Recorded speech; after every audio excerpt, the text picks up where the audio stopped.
You think you know him? You think you know him.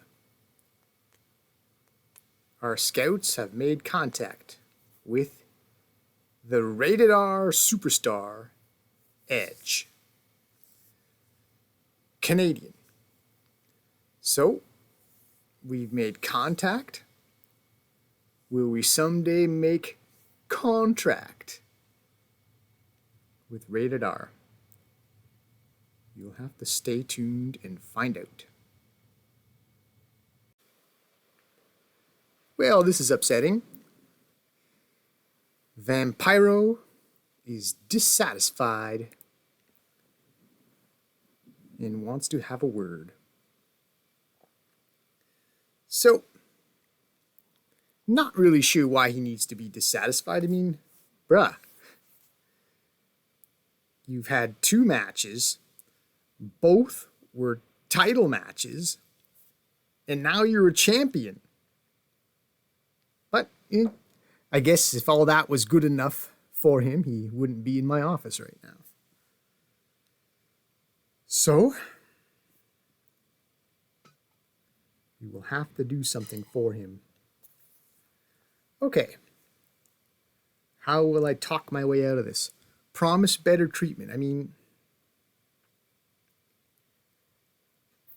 I don't know. In the event that I might just have him just defend his title that maybe he's not entirely thrilled with, I don't know if he'd consider that better treatment. I probably shouldn't go for that. Offer bonus. I could give him a few $1,000s, pay him off. But if he's just a damn mercenary, I don't know. Maybe I'm not. Maybe I should be the one who's dissatisfied.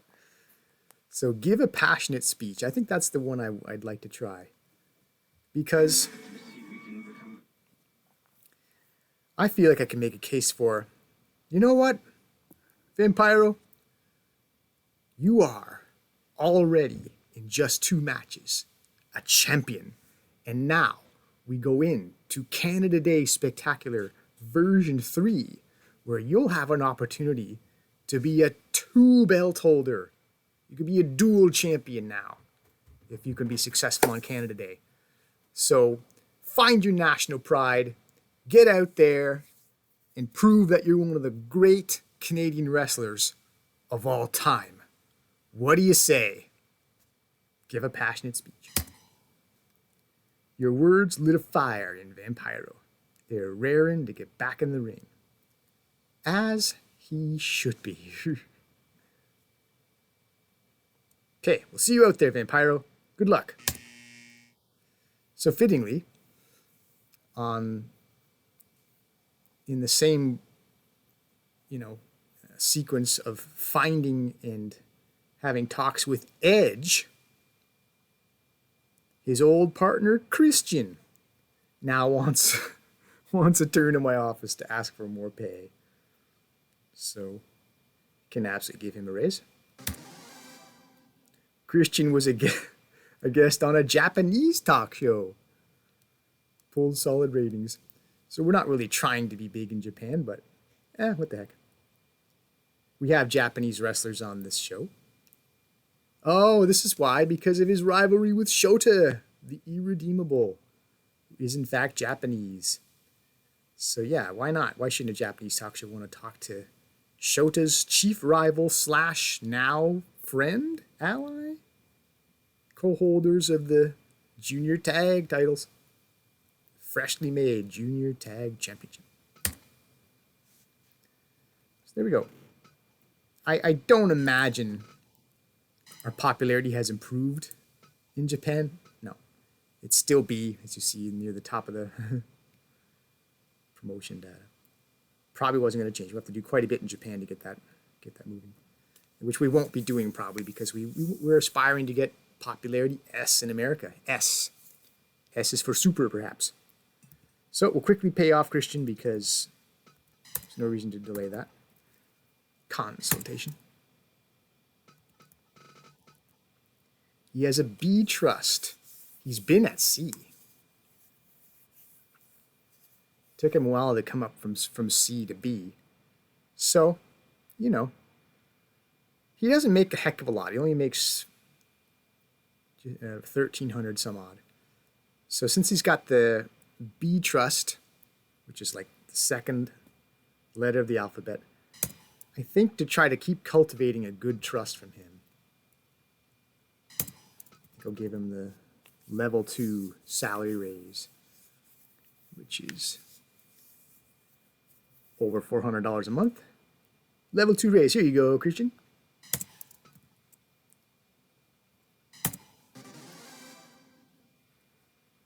All right.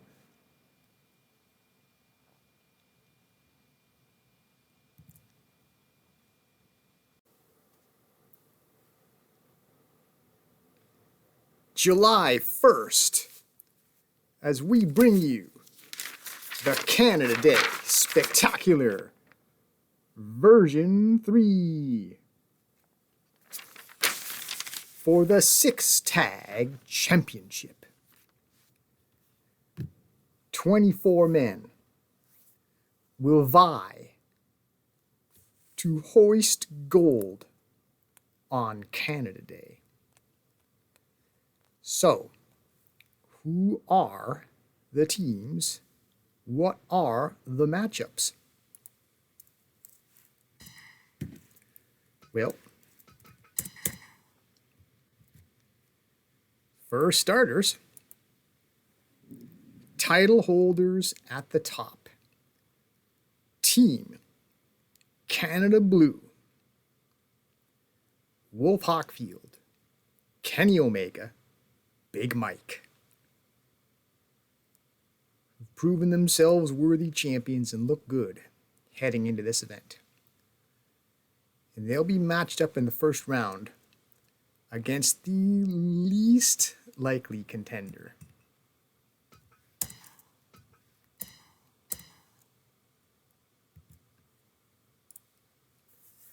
The juniors. So, some undersized guys, not necessarily a fair fight. And this is the champion's advantage of facing the weakest seed in the first round. So this team features, as we look at Christian, examine his profile, you'll see something we've not seen so far. The first ever 2-belt dual champion here in Canada, as he holds both junior titles, the singles and the tag, simultaneously. And he's going for a third championship. If this junior team can somehow defy the odds and win this tournament, Christian will have 3 belts. Fittingly, fitting time for Christian to have asked for a raise, actually a pay raise, since he did just unify the junior titles. So, not only can he be a 3-belt champion, but this is a chance for various others to likewise become dual champions, 2-belt champions, as just about every title holder in the Canada Wrestling promotion will be in this event, including, as we look at bracket 2,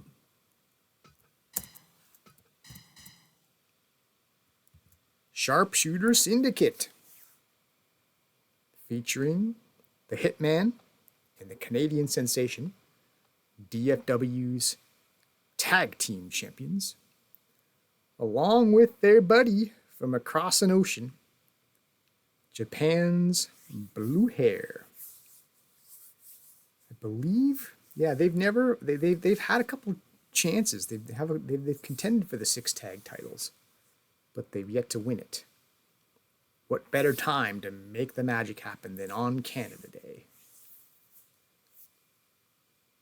So they'll be facing Team Green.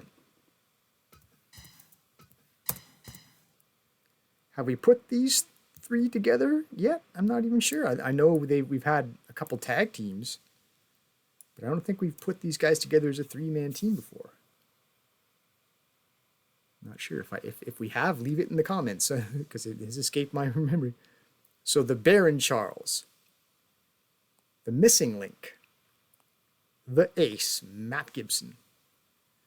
And I hinted at this in the previous event that we're probably going to have to risk some guys' healths if I'm going to make this tournament everything it can be. So the Baron is one of several, I think 3 guys in the tournament who's got some sort of health borderline issue. In this case, the Baron Charles is condition poor,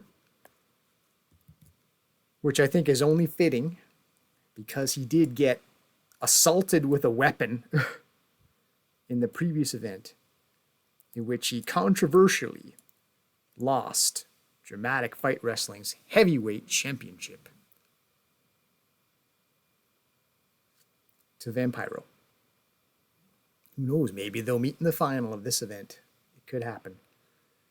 So what's interesting about this matchup also is, as we see on the top left there, the Baron Charles, team leader, versus Bret Hart, team leader. Bret Hart, a while back, challenged the Baron Charles for Canada's heavyweight championship. And it was rather memorable. So that's the top half. One of those 4 teams will make it to the final. What are the 4 teams on the bottom half that will make up the other finalist? Well, we'll start with Team Owens. KO Kevin, Mr. Stoic, and Big Man Complex. And they will face, I want to say former title holders, but let me see. The original Jin Dynasty was Jin, the Trick Prince, Strongheart, and Blue Hair.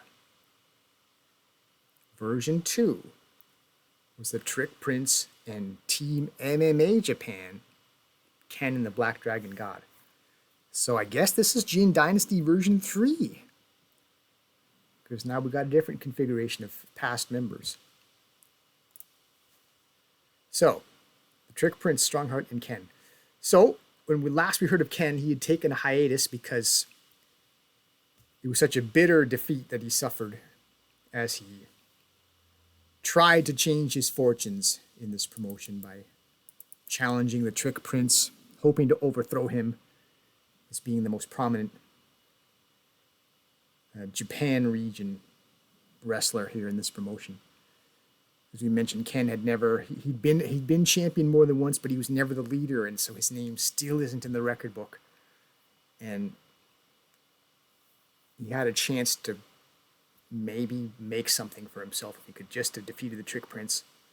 Lost badly, and has basically been in the shadows for a while. But now, he's decided to swallow his pride, forget the past, at least for the moment, because a title is on the line here. And after all that Ken has meant to this promotion, he's been with us since like month 2. I guess he decided maybe I owe it to this promotion and to myself to participate. So, interesting. Jin Dynasty being a long-time rival of the Team Canada's that Wolf Hockfield has put together. So I think it suits this team being on the lower half, because it would make a fitting final if we would have Team Wolf and Team Jin Dynasty in the final. So that's a possibility. They both win their way there. And speaking of ideal finalists, get to the final matchup. Canada's Tag Team Champions. The dominant and record-setting Team Terrible,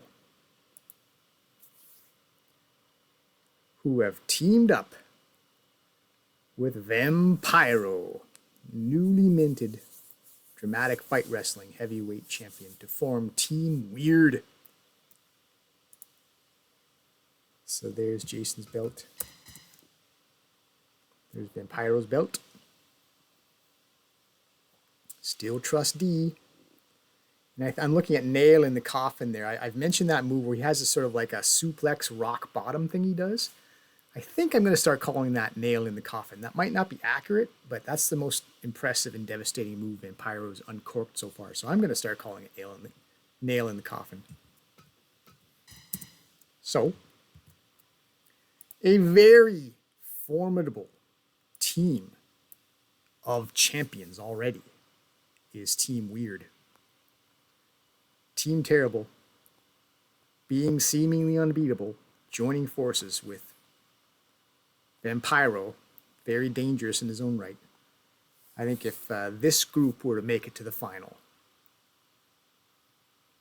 to face Team the Wolf team or any team, it would, this is probably the most epic final that we could get if this team makes it. And I think it's fair to say they're favored. So who are they up against, though, in the first round? To round out the 8 teams, we will get another look at the recently created, just last month, last event, Team Satan, 3-man edition, General, Midnight Knight, Foot Soldier, fittingly on the lower half as well, because hell as a concept is considered to be in the underworld, basically, right? So at the very bottom. So there they are. So the sit-outs, I guess I'll glance at them for fun. Big Titan, not in the event. He just didn't have a team he naturally sort of fit into. And might as well have him nice and rested up and healthy for his next defense of Canada's heavyweight championship. Also out of this event, Ted Axel. He's poor condition anyway, so just as well that he sits, but again, no logical 3-man team necessarily. I mean, maybe you could have gone the original Pearl Harbor plus Blue Hair, but, Sharpshooter Syndicate is already an established stable, so they really should team. And besides, again, Ted Axel should rest.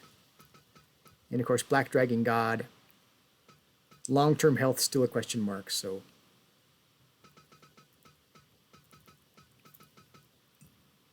okay. So Dems are the teams. So let's take a glance at the venue. As you can see, for the rural large setting of 30,000 capacity. So we're still there. We're charging top dollar. Top dollar ticket price of $100. Plus a print ad for advertising. Look at that audience forecast, 29,774. So very near sellout. And with that in mind, because we're still at the big venue, the biggest venue is it the biggest we've played at? I think so, yeah. We might as well go big on the merch. So we're going big for Canada Day. So gotta be pleased with this. Confirm match card. Here we go. Management. Produce merchandise. So if you see the results from last month's sales, I produced 10,000 of towel and goods, and they sold just over 5,000 apiece. So perfect. We'll probably sell the rest just nice and neatly for this month as well. So perfect investment on those 2 merchandise pieces. So we find that photo collection doesn't sell quite as good as these other 2 things, but it is Canada Day. Biggest event we could possibly have. So if there's ever a time to produce 10,000 of this as well, and even if this takes 3 months to sell off, I think it'll all go relatively smoothly, I think. So 10,000 photo collections. Cost us over 50 grand to make all this stuff. Well, if it all sells, then it'll be a tidy profit. So 10,000 photo collections. Outstanding. So we got about 20,000 worth of goods. Not goods, merchandise on offer. Nearly 10,000 of the other two things, plus the newly made 10,000. So about nearly 20,000 items available at the venue for people to buy. And that's it. Without further ado, let us proceed.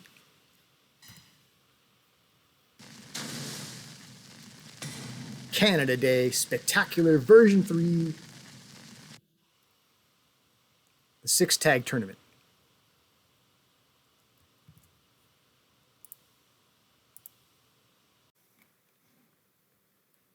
Opening match of round 1. As we'll see, the champions kick off the event. First one's down to the ring.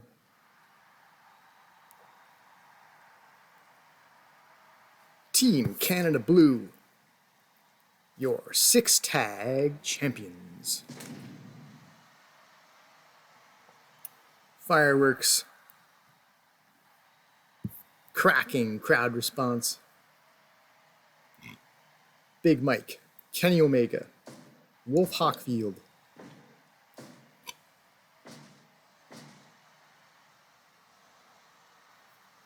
bang!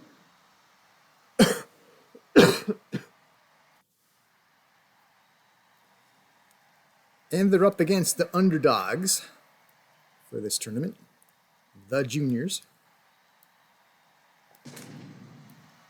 The 3 men who've been long-time rivals and competitors for Canada's Junior Championship. Mexico Miguel, the irredeemable Shota, the Canadian Captain Christian. Would cause a lot of upheaval if they could pull this upset.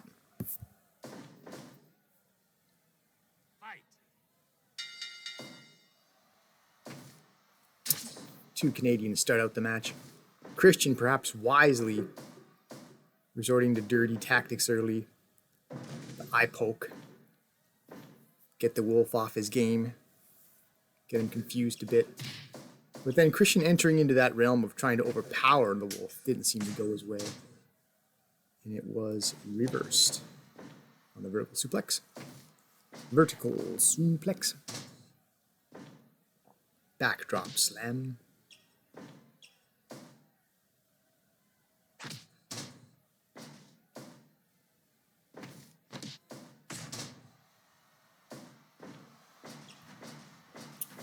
Into the giant swing, but we're in the ropes.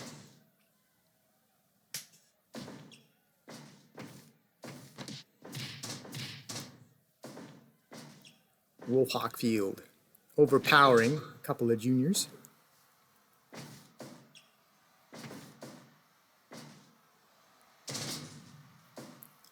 Vertical suplex. No, back suplex. Sorry. I was so busy what I was going to say after that, but falling off of the Lit Cola main sponsor logo. Double. Vertical suplex. Teaming up. Double team. Vertical suplex. 1, 2. Slow count by the ref.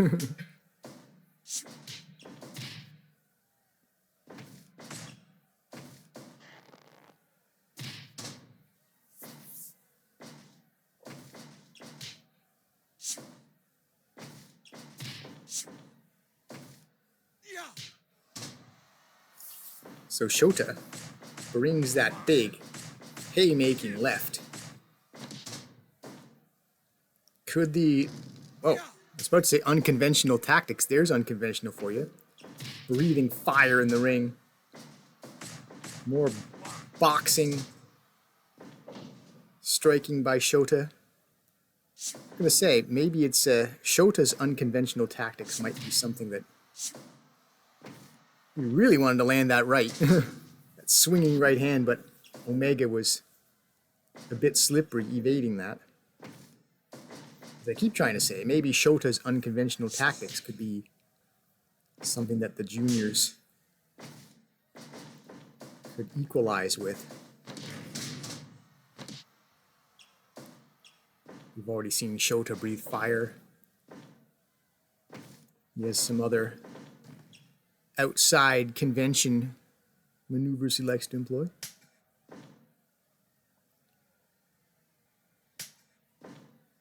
And the two Canadian captains are back in the ring as legal.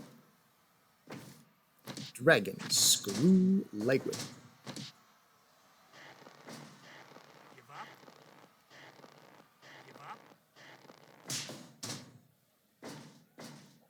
What was that? Arm trap crossface. Too busy pondering the big picture.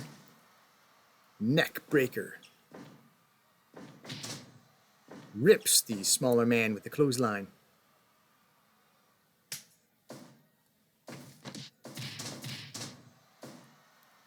The Wolf. A bit big and strong, but hey, Shota rescues his partner Christian there. Wow. Running. Flying. Back elbow by the Wolf. Out of the junior corner.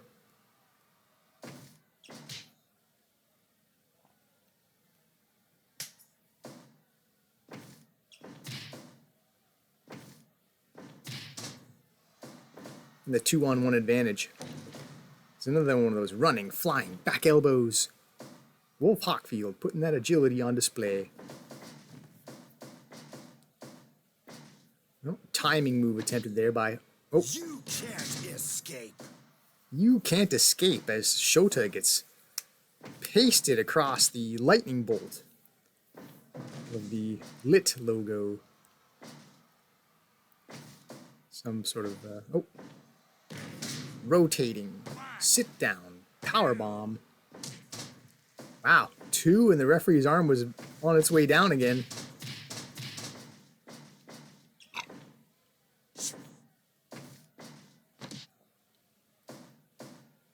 Leg hook, brainbuster.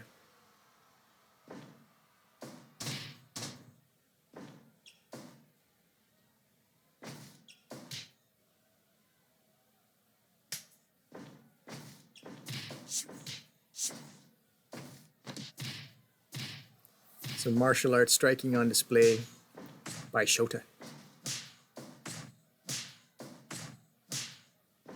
Test of striking. Mexico Miguel is knocked back into the turnbuckle.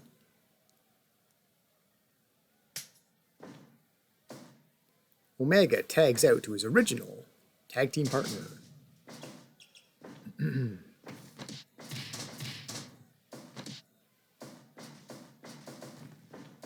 So Wolf and Omega are longtime partners. Many-time partners. Christian and Shota on the other side. Oh, running, leg drop. Christian and Shota on the other side have recently figured out how to coexist. Miguel, however, has never teamed with either of his partners. As he tries for some sort of Superman punch into the turnbuckle. Another one of those arm trap crossfaces.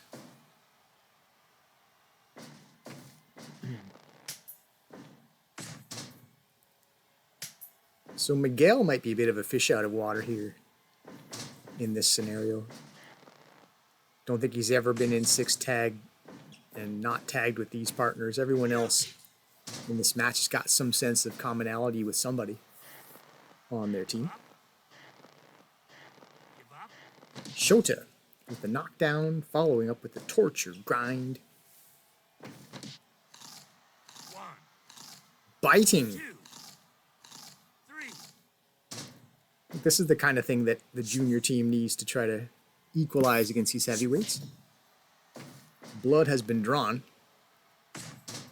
Omega catches a breather in the turnbuckle after being split open by barbaric tactics. There's a high kick, mainly by Wolf.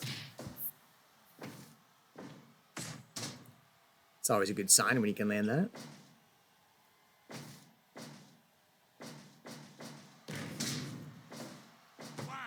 So the sit-down powerbomb, but Team Junior's in there swiftly enough to prolong the match. Oh, and the scythe is being employed. We have another member of the championship team who's been cut open. Both the original 2 members of Team Canada Blue have been bloodied. And there's that. Oh, we have a submission. I was about to say. Variation on the Regal stretch. And the superior strength of the Wolf perhaps was just too much for the smaller man. Too much of a tight squeeze there. Too much of a size and strength disparity. And Shota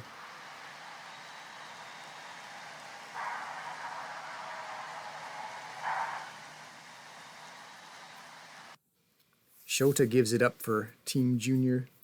And, you know, this was always the expected outcome anyway. That heavyweight, Team Canada Blue, and the champions would win this opener. Who will they face in the semifinals?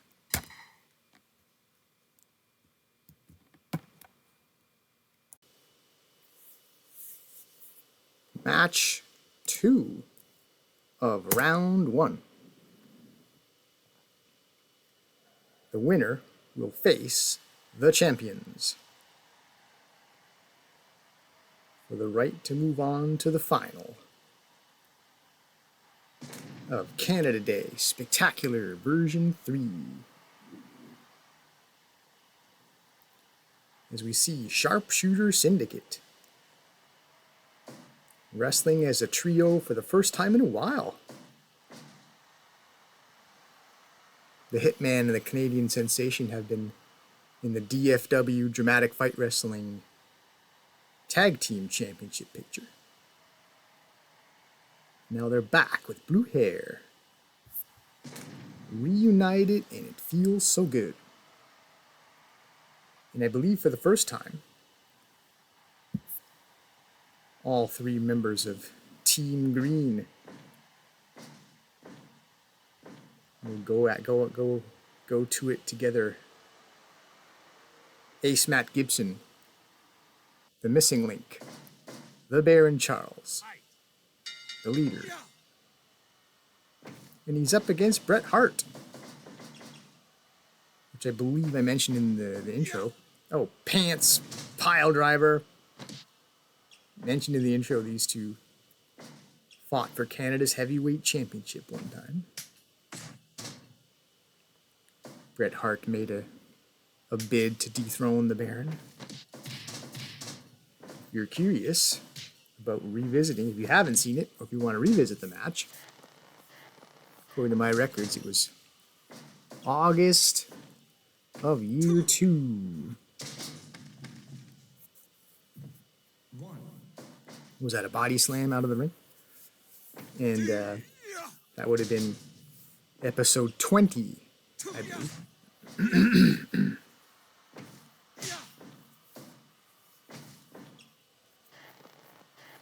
Abdominal stretch.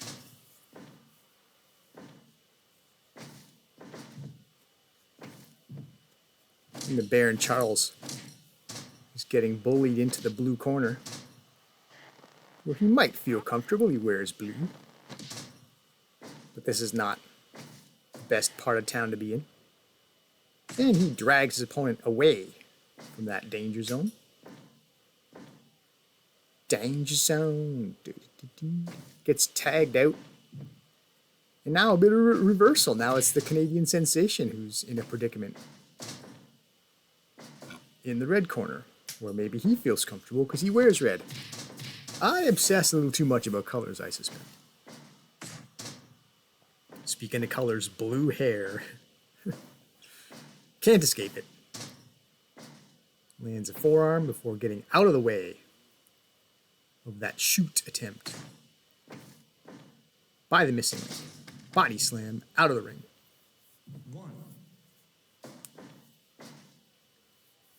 So 2 out of the ring situations already. No follow-up, no back alley brawls just yet. Snap, suplex. But perhaps the match wears on and people realize there is a title opportunity awaiting the end of this event. You can just get there. Eye rake. Missing link. Maybe as the seriousness of the event dawns on people, they'll be more likely to pursue outside the ring. Sharpshooter. Sharpshooter applied by the Japanese member of Sharpshooter Syndicate. So the ace came in there to make the save just in case. Probably was not necessary. We were only 5 minutes and change in.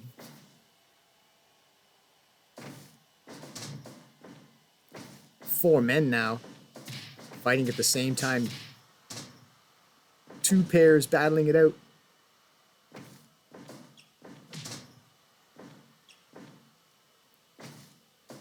The ace lands that short clothesline, but then he eats a body slam.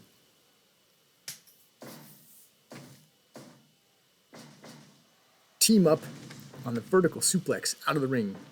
1, 2. The Hitman takes a moment to adjust his, what do you call those, wristbands. Took his time getting out of the ring. Well, he's a little older. Maybe he figured he didn't want to forget. I got to do this adjustment. I better do it right now. No, I'm still standing in the ring.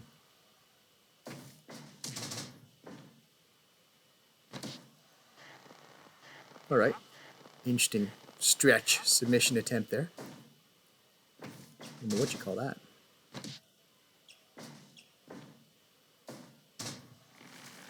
That, I believe, you call a sleeper hold, though. That's old school.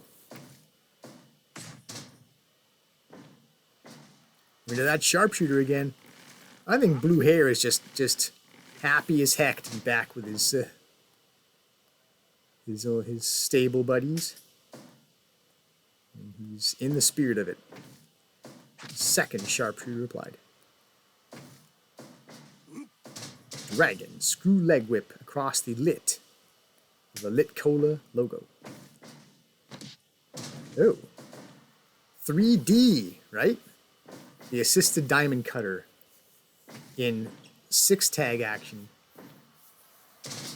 3-on-3 action. I've decided to call it the 3D. Haven't called it that in a while. I haven't had occasion to. Anyway, reversal on the tombstone pile driver.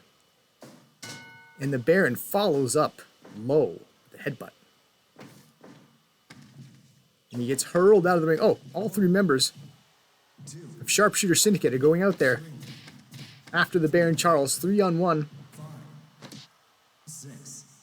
It looks like the Baron held his ground there long enough for Ace Matt Gibson to get over there. Then the Baron eats a vertical suplex, and we have a Sharpshooter again. Sharpshooter on the outside. 3rd time for Blue Hair. Meanwhile, the Baron Charles applies the Nut Crush submission attempt.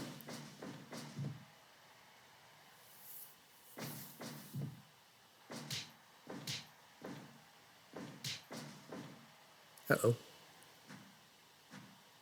The missing link is blocking our view, but you can see what's happening more or less. The Baron Charles with the crotch stuff in the face. Maybe it was good for our broadcast that we only partially saw that. Little off color. Assisted powerbomb, though, by Sharpshooter Syndicate, the Canadians. Eye rake. Reverse. Atomic drop. Excellently executed that sequence by Canadian legend Bret the Hitman Hart.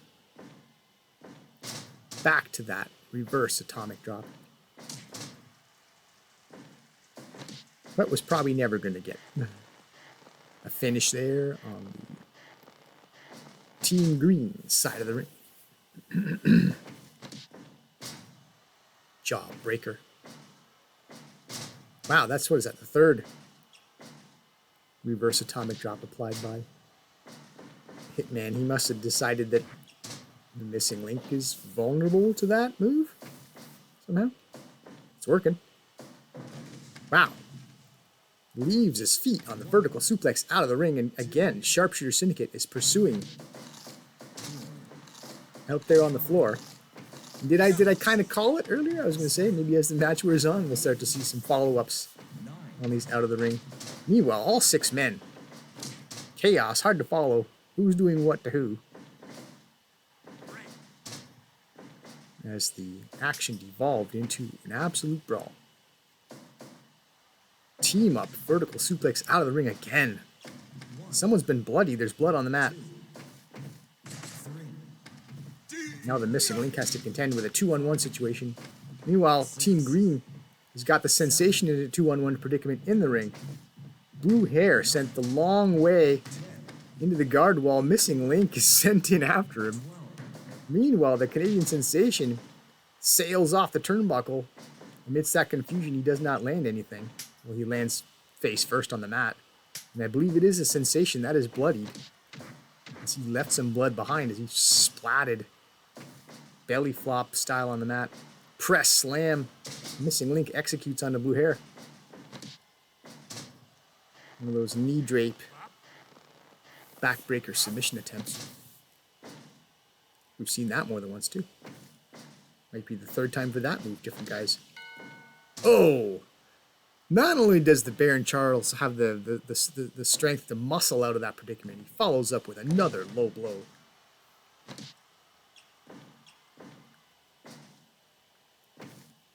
Boot to the balls. And we've been into the blue corner there. Fire jumping powerbomb, I believe that's called. Well covered. As the two Canadian members of Sharpshooter Syndicate are in there. Assisted powerbomb. All 3 men of Sharpshooter Syndicate in action there.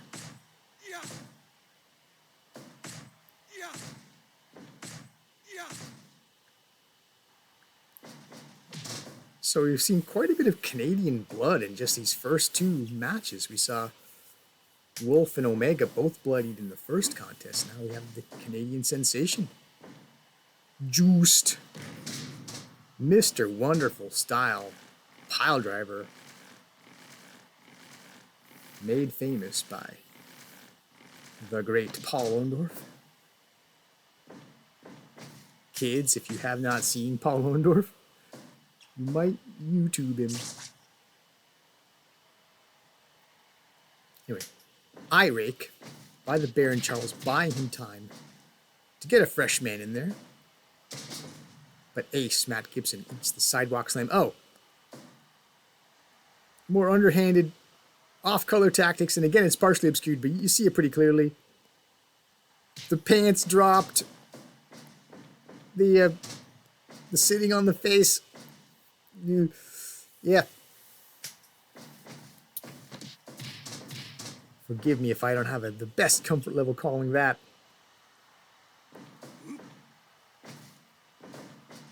The Baron will do that. You will test your comfort level out there in more than one way.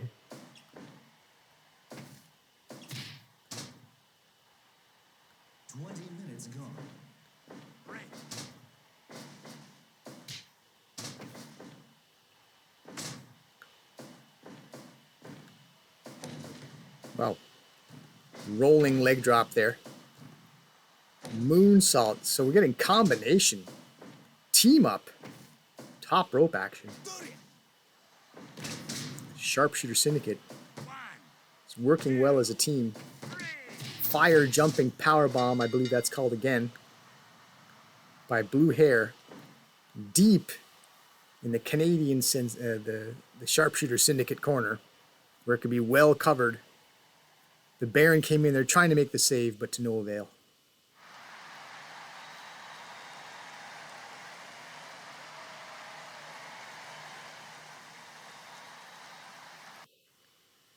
So yeah, worked well as a team, finished well as a team.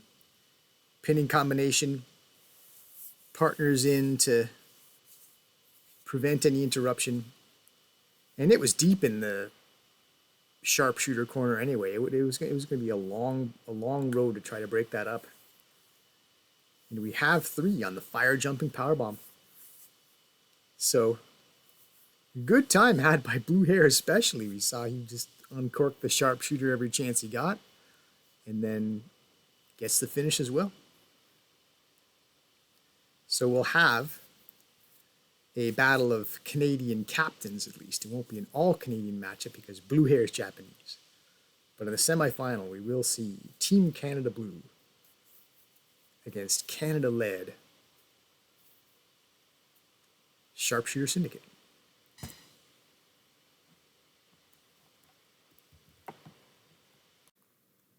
Match 3 as we get into the lower bracket.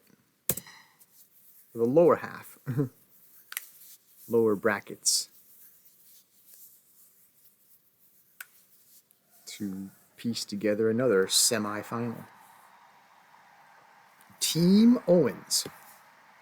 Owen Miller, Eddie Owens, and cousin Kevin of Canada.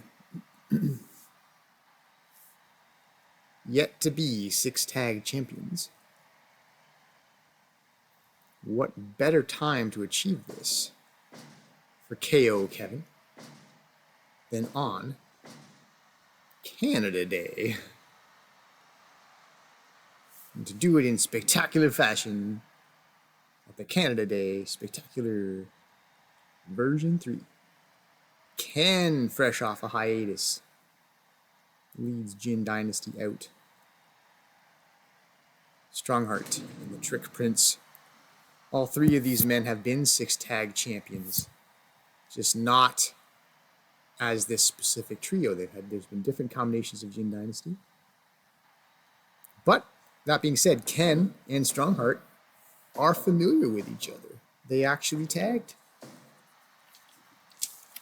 back in Handy Dandy Record Book back in November of year 1.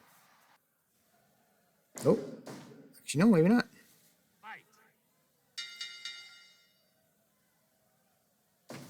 Actually, no, they may not have ever been a tag team. It looks as though Strongheart might have teamed with Black Dragon God a number of times prior to the formation of Jin Dynasty initially. The big man bowls over the Trick Prince.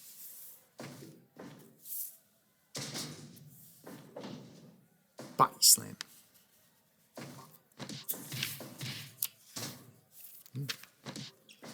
Anyway.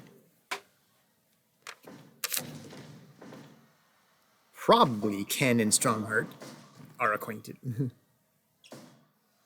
Being both of Japan. So, some bullying tactics in the corner by KO before he gets tagged out. Sophisticated combination leg strikes from the Trick Prince until Big Man Complex breaks it up and goes on the attack. Small package on the smaller man.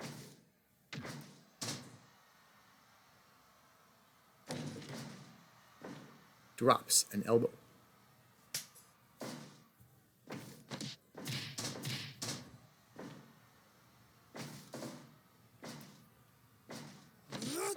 Well, press into the diamond cutter. Spectacular move by Strongheart. And then he cinches in some sort of Strongheart sleeper. Well, Big Man Complex is not so full of his size and strength. Has to stay in harm's way. He gets tagged out. Things are not going well for him over there in the Jin Dynasty corner. Get our first look now at Mr. Stoic. Arm drag takedown off the Irish whip. drawing Strongheart into the Owens corner where he reverses vertical suplex out of the ring. One. Pretty sound strategy. Stoic strategy. Eats a middle kick though. Now we're making our way back over to the red corner. Chop, kick, chop, kick. Test of striking. Mr. Stoic kicks his way out of there. Eats a back elbow, however.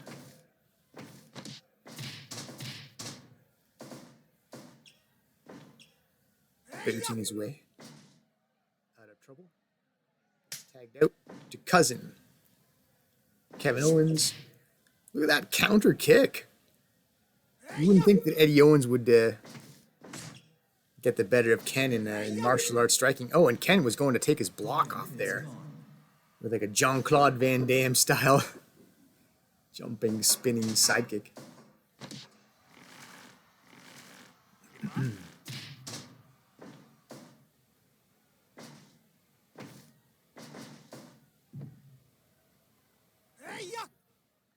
Can't help but feel like my system needs a reboot. Seems like things are a little touch laggy, are they?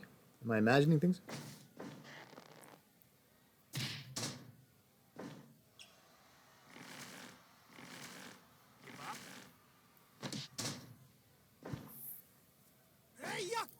After this match, we'll run a restart.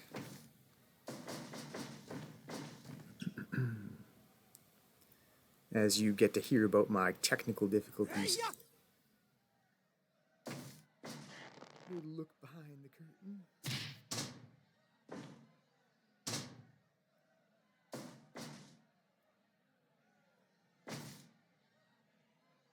Oh, eye raking. So, Kevin Owens is not going to rely strictly on superior size and strength, possibly. He doesn't mind bending the rules a bit, gain an advantage.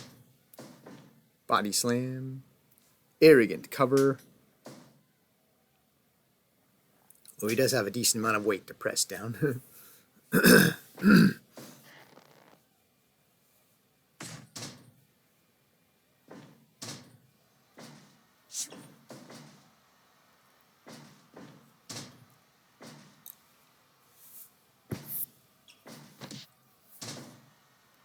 Well, mounts the shoulders for a surprise roll-up style pin attempt. Probably was never going to be successful over on the Jin Dynasty side of the ring. Running drop kick, however.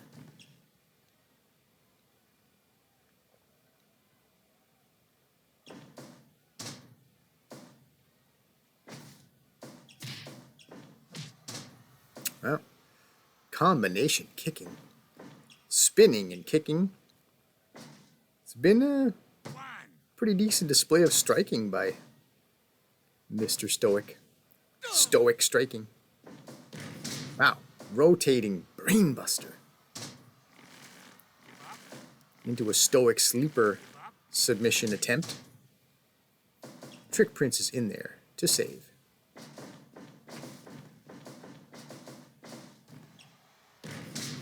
Power bomb.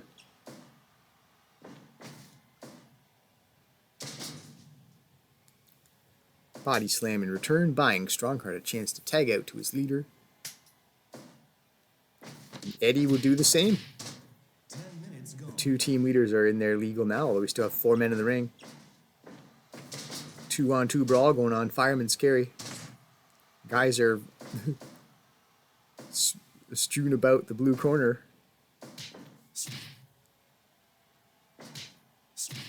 Test of striking. KO is knocking Jin Dynasty.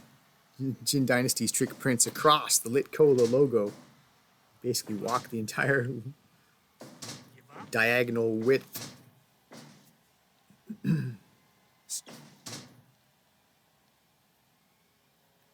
Went for the shoot, but Kevin Owens was not there. Knee to the breadbasket.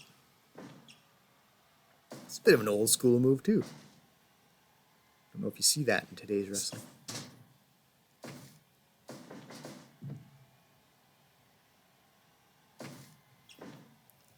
Into the turnbuckle, and the Trick Prince is going to use the top there.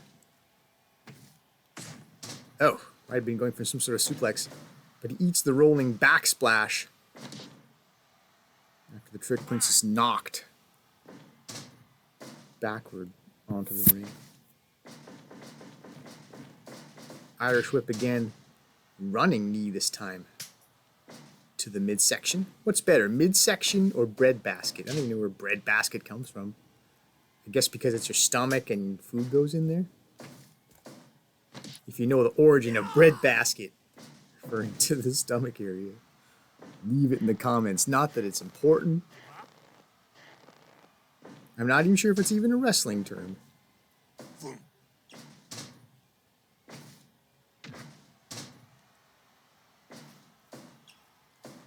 Might be something to look up sometime in the still of the night when one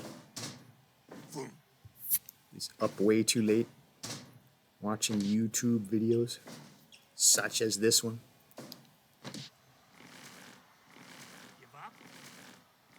So we have an armbar submission attempt. It's like a chicken wing style.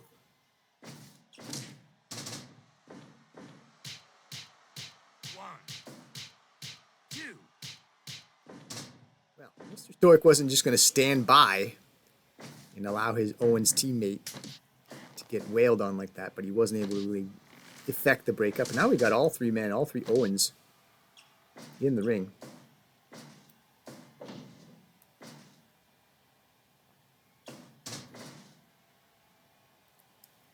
So light use of teamwork there. Vertical suplex. Huh. So chin lock with the knee pressing into the spine there. That's got to be uncomfortable as we reach 15 minutes. Falcon arrow. We're tied up in the ropes. The referee says, move it toward the middle. You're serious about it. It's that ankle lock. Hands not the right hand. There's nothing we do. Stand around and wait until Ken realizes it's prudent to get out of the ring before I get disqualified.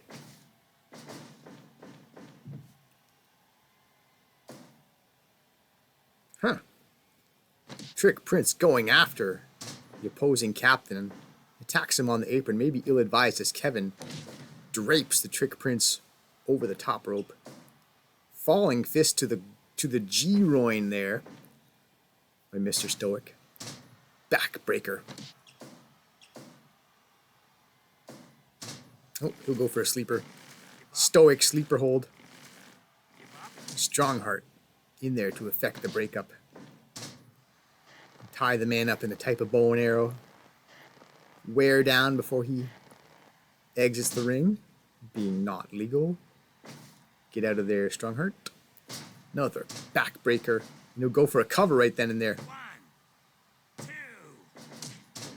Well, Strongheart in there for the save, but you saw the Trick Prince was kicking out.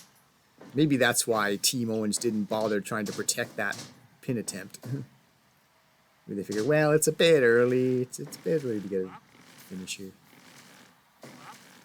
Well, Owen Miller doesn't think it's too early as he's in there to make the save. Drops the elbow to the back of the head more than once.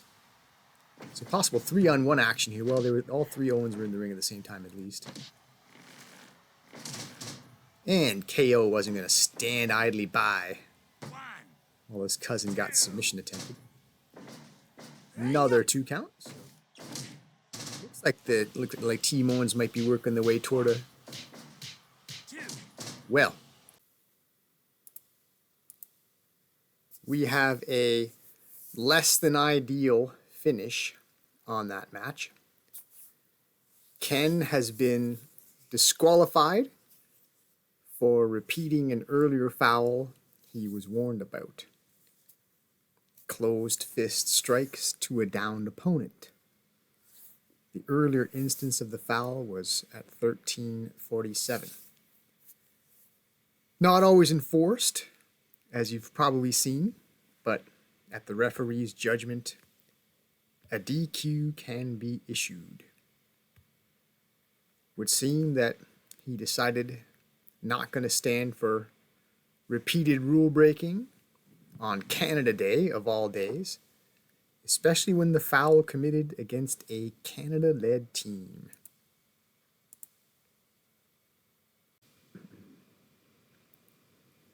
Match 4. To finish off the first round.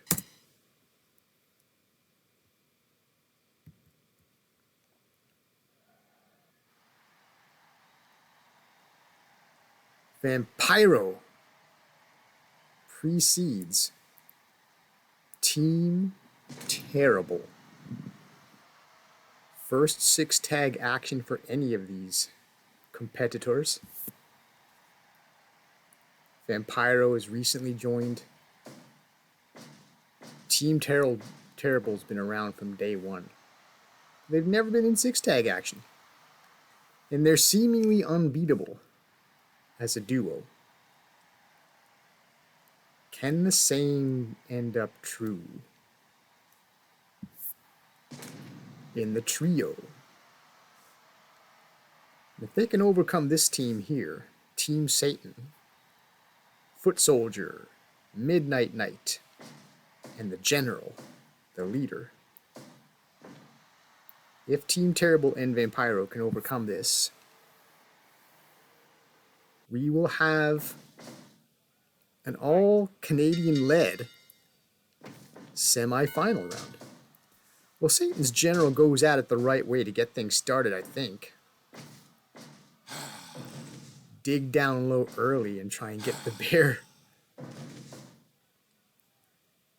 discombobulated. And he does like a belly-to-belly slam there in return.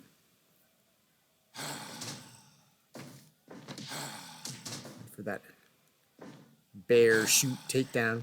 Neck crank early. Went for a 1-minute submission. That would be a shockingly quick match, especially by 6-tag standards. So the General trying to soften the bear up a little bit there before the Midnight Knight gets his first chance to deal with this monstrosity. So he hits the one-man gang forward face splash suplex splat. I meant to say splat suplex. Whatever. Yeah. Still working on it.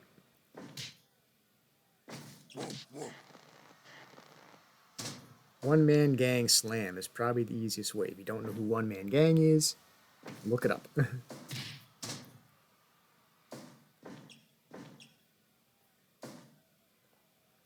Or look him up, I guess. The bear showing his mat technique there. His Greco-Roman background, I guess, as a bear.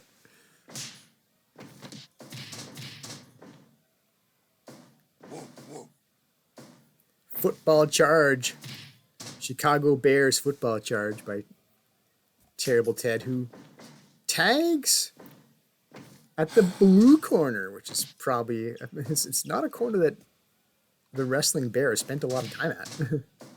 He's used to being in the red corner where defending champions tend to be. Sidewalk slam there. Running headbutt. But the muscle man seizes control with a body slam. Giant swing. We're in the ropes, however.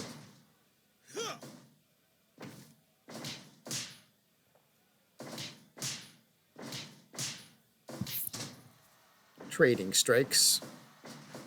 Is always going to favor bigger, stronger man. Giant swing to full effect this time. We have two guys very white looking in their ring attire. Vampiro didn't quite have enough time to break that up. He took one flailing kick to try to One. rescue his partner, but realized I got to get out of the ring. We just saw one disqualification. I should remind people that, you know, might want to play by the rules, especially on a day as important as Canada Day. We'd rather keep the action clean, controversy free. Don't mar the event with a lot of cheating. Body slam across the Lit Cola main sponsor logo. In the falling headbutt there. So 2 members of this Team Weird employ the headbutts a lot. Vampiro and Jason the Terrible, as he does have armor with which to smash people. We may as well. Arm twist, shoulder smashes, and Jason prudently gets tagged out to the other headbutt guy. Uses his head there. That's using your head. Jawbreaker. Headlock, hip toss, takeover. Body slam out of the ring. One. Will Stewart deciding better idea to take a moment to catch his breath. Could be a long fight. Could be a long match. Super kick. Followed up by falling headbutt. Another one of those headlock hip toss takeovers. Nail in the coffin. Did I say I was going to start calling that move that?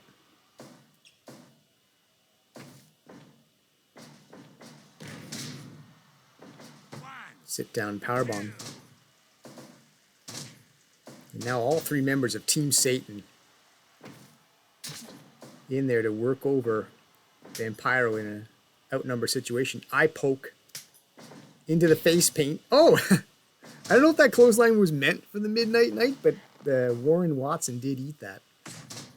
Vampiro, I think, was going for Will Stewart. Stewart sidestepped him. It's the Midnight Night that ate that. Avalanche clothesline.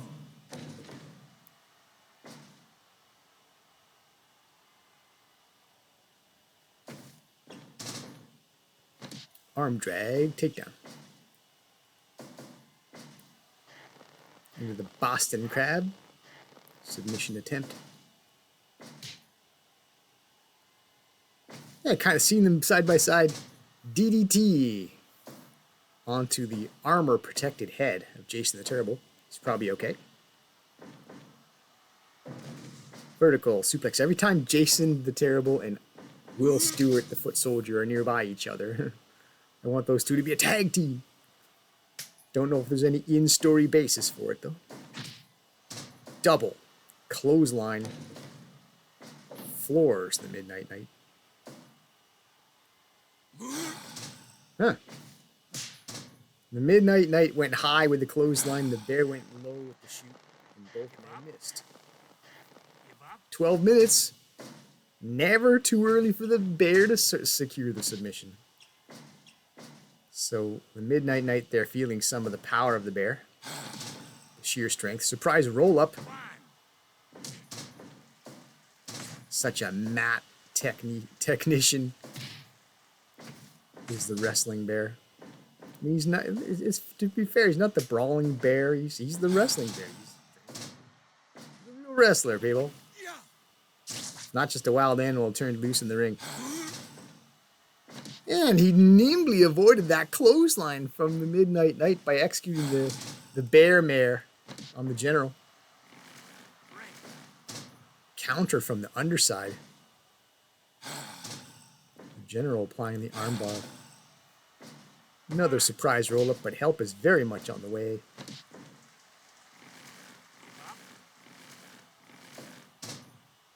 As members of Team Satan, look out for the General. Bear hug. Booted out of that.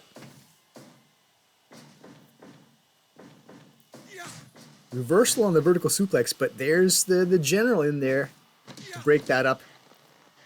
Is it fair to say, oh, he's going for the bear balls. Oh boy. It's full effect of it there. double flying kicks. I was about to say, it seems like Team Satan has worked together more as a team, but we just saw, I think, the second 2-on-1 move executed by Team Weird. So the Bears found himself trapped into several submission attempts. Headbutts going on in the middle of the ring. Chaos, all 6 guys wrestling.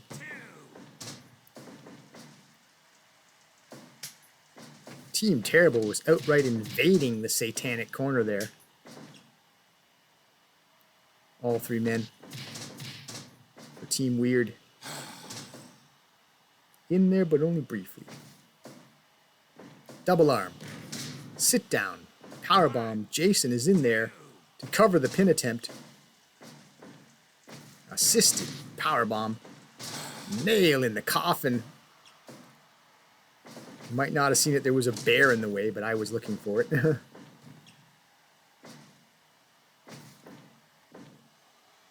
Press slam. Awesome power on display. Splats Vampiro across the lightning bolt of the Lit Cola logo. Floors him. Stomps him. Nail in the coffin once again. How many nails you got to hammer into the coffin before that matter is closed? I mean, Flapjack. You don't see that too often. Just pop the guy up and just let him fall on his frickin' face. Figure 4 leg lock.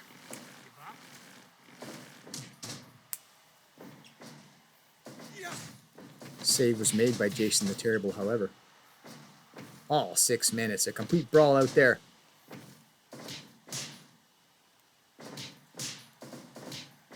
Trading strikes. Vampiro is being knocked back into his turnbuckle area, but responds and gets some help. Oop. The numbers game catching up to Will Stewart there. 2-on-1. Sooner or later, body slam across the Lit Cola main sponsor logo. Shout out to the main sponsor. 2-on-1 assisted powerbomb though, making more use of the Lit Cola logo. Ew. There's that unprettier that we've seen Christian utilize. It's his finisher. But Jason seems none the worse for wear. He does wear armor on his face after all, so face plant maybe didn't phase him too much. Short clothesline by Midnight Night. All 6 men briefly in the ring again. Discus clothesline by the Midnight Night. Fireman's carry slam. Yeah, I can't. He's looking into the audience as if to say, well, maybe he's looking for hot chicks. In any case, Jason the Terrible is softening up the Midnight Night in preparation for Vampiro taking over. So it's Knight versus Vampire. Oh. Another fireman's carry into the diamond cutter.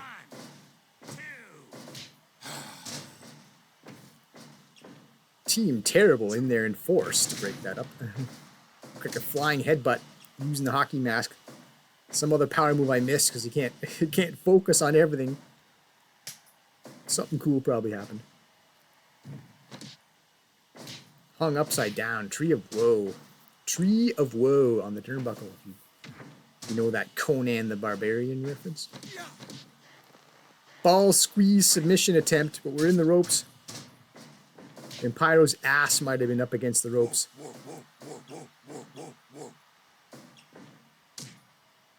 Nut kick as Satan's General tries to fight off. 2-on-1 situation there. Vampiro gets the bear to come in the ring with him, and then the 2 of them make their way to the corner of Satan, the Devil's Corner. There's that neck crank. Oh, Midnight Night was trying to climb in there to help. Once the bear cinches that awesome strength in and applies pressure, the tendency is for it to be over, certainly this far into the match. Too strong. The general has to give it up.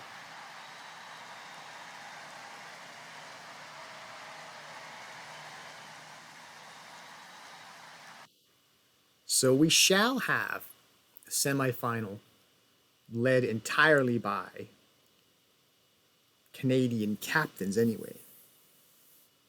They're not each all Canadian teams, although this one is. Team Terrible along with Vampiro.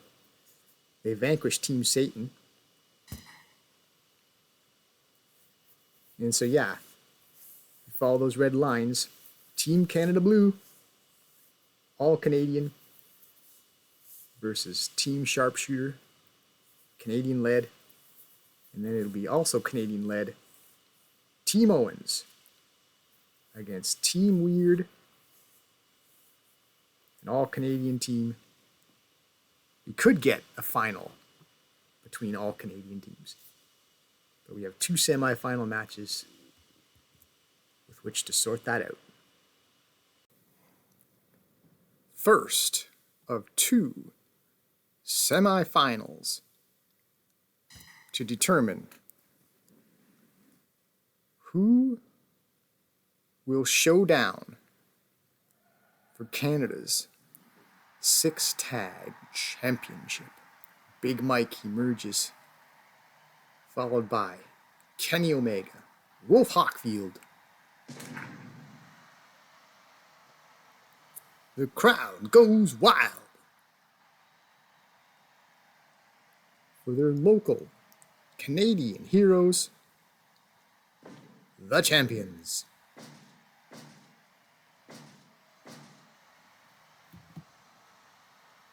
Bang! Can they bang their way to the finals of this tournament? Blue Hair, the Canadian sensation, and the Hitman, Bret Hart. Sharp Shooter Syndicate.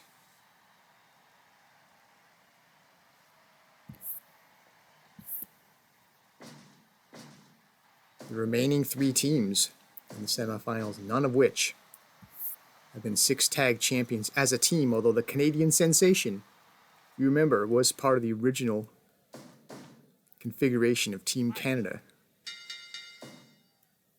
the inaugural champions for this belt.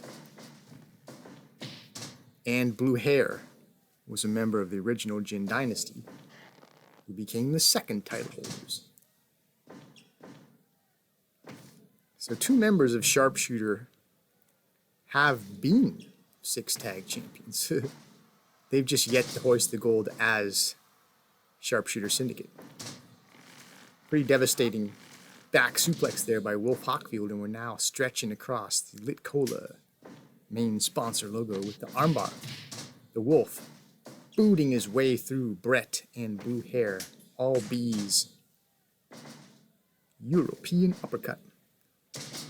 Finally, Sharpshooter Syndicate at least suspends the momentum of Wolf Hockfield. Body slam, sleeper hold. And now that things are beginning to go against Team Canada Blue, the Wolf gets out of there.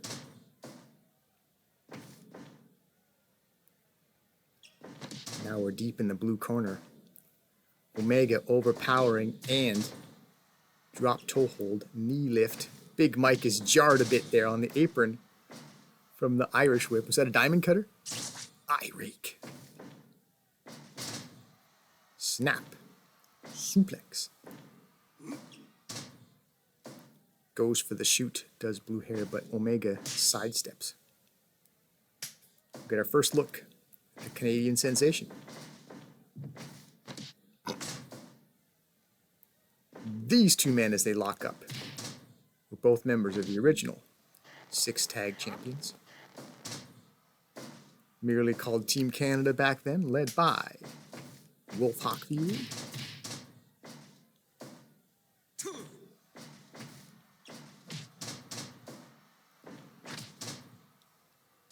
Do you remember the brief singles rivalry between these 2? These 2 men once fought for the Canada's Heavyweight Championship. It was part of the Canadian Sensation's bid to make history in a way that he wanted to defeat in 3 consecutive events all the former heavyweight champions of Canada. We saw a big boot from Big Mike just recently, but the neck breaker.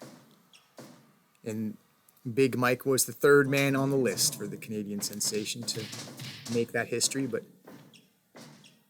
it was a day for Big Mike to regain Canada's heavyweight championship. And Big Mike's been out of that picture for a while.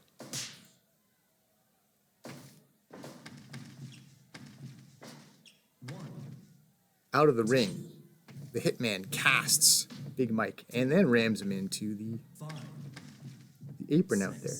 Blue Hair is out there to support. Big Mike boots his way out of that 2-on-1 predicament. And the Canadian Sensation's over there too, but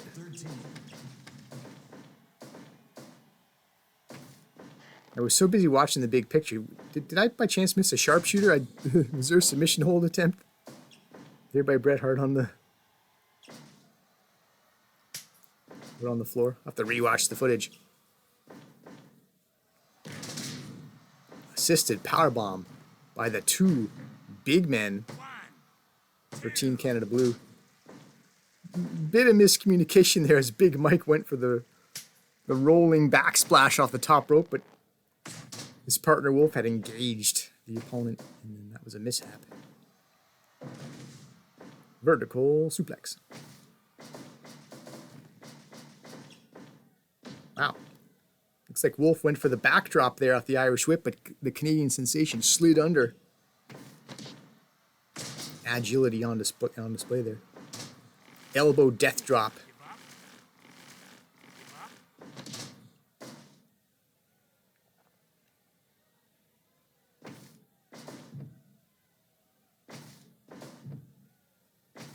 So the singles history between these two. Wolf Hochfield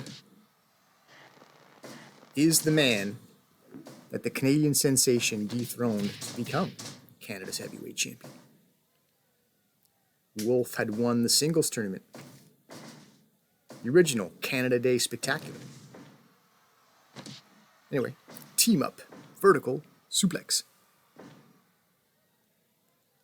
Looks like Omega's going to wait for his opponent to get up. All right. Try to be too cute with it, maybe. Once the Sensation realized I was being set up for something, he just very prudently got the heck out of Dodge and got out of the ring with the tag. 10 minutes gone.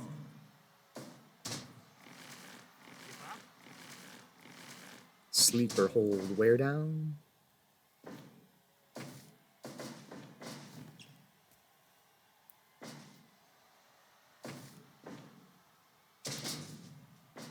Body slam. Forearm. Omega tags out. Oh, look at this combination striking working together. Big forearm, big boot. Wow. The original Team Canada Blue, the duo, working excellently together.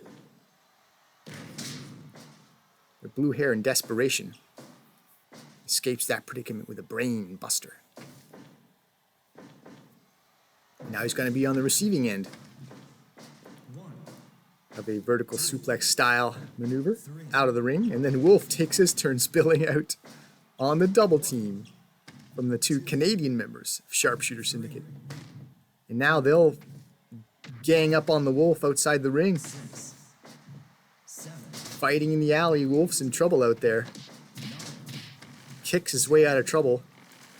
He'll apply a half crab. 12, 13, You hardly see Hart there. He's 15, concealed.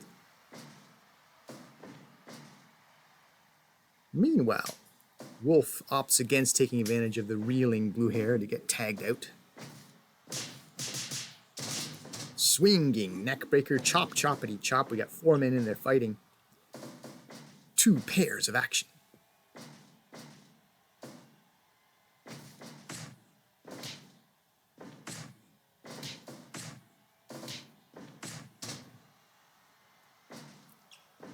Test of striking won by Big Mike. Strike by Mike. Well, he had heart in the turnbuckle, couldn't take advantage though. The Hitman working his way out of there. European uppercut, running elbow drop. No go to the top. Flying elbow off the top rope.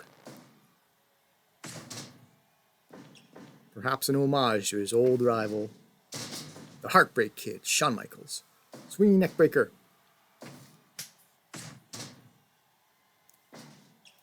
Bret Hart right now excellently executing against Team Canada Blue, the clothesline. And maybe just not waiting for the momentum to subside. He tags out to his Canadian sharpshooter buddy. Double vertical suplex out of the ring, but now the Canadian sensation in the ring eats a double vertical suplex. Again, we're seeing this move a lot. This is a theme. Oh, the Canadian sensation barely gets up and gets out of the way before he is stacked up. Fire jumping powerbomb outside the ring, armbar inside the ring. We have a count. We have all 6 men involved in the action in some capacity. Wild 6-tag affair that has reached the 16-minute mark. Double knee coming. Team up, knees to the face. Giant swing. It is a submission hold late this far into the match. Maybe you do make sure the save gets made. Counter on the DDT by Omega. Counter DDT. Hard to see with all the bodies everywhere. Flying elbow. Sensational. Flying elbow.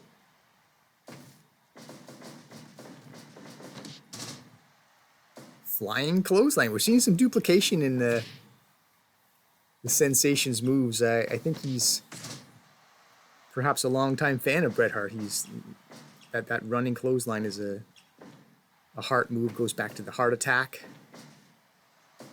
from Bret Hart's tag team days. Fire jumping powerbomb. Omega's in there to cover. 2.9. Team Canada Blue that close to reaching the final. Fire jumping powerbomb in the center.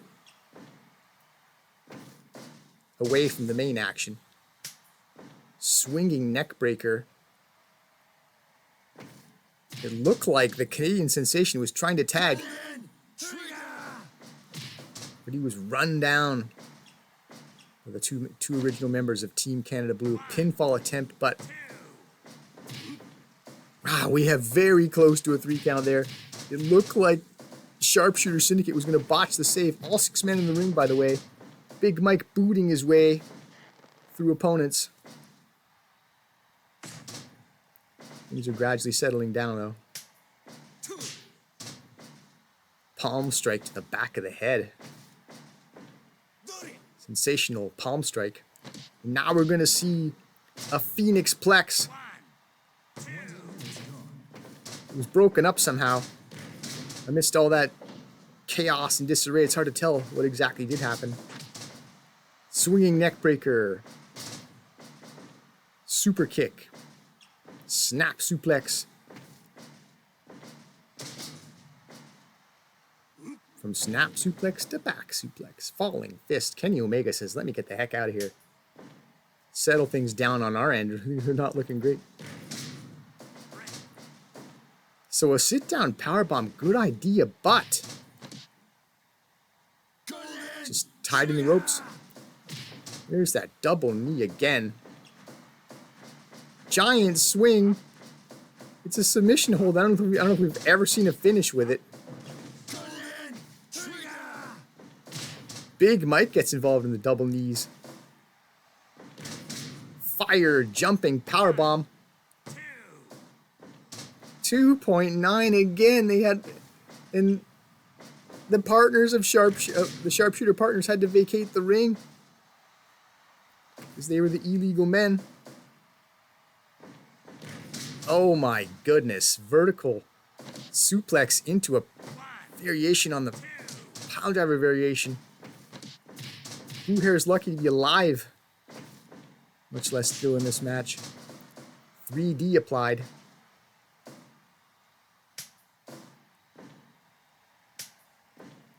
Fresh men getting in the ring, keeping the multi-man action going here.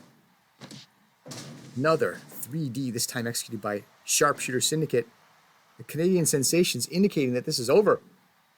The Sharpshooter. Maybe he would have got the give up in time, but Team Canada Blue was in there to make the save. Falcon Arrow hooked. We have the 3 count. Come on. Come on. Big Mike appeals to the crowd. I think Kenny did too. Did he do the bang? And then I gotta watch this match back. Keep having to catch up with what just happened.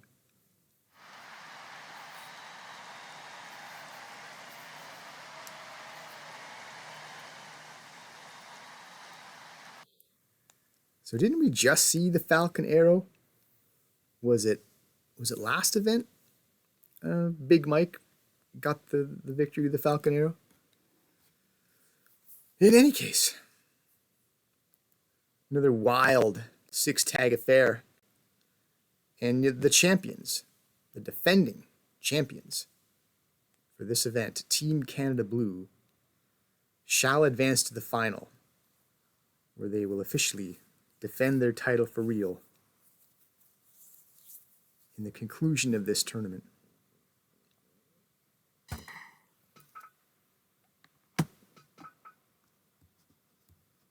Who will they face? Second semi-final. Who will face Team Canada Blue in the final round? Will it be Team Owens? Seems unlikely. I know that when Team Owens as a duo have faced Team Terrible,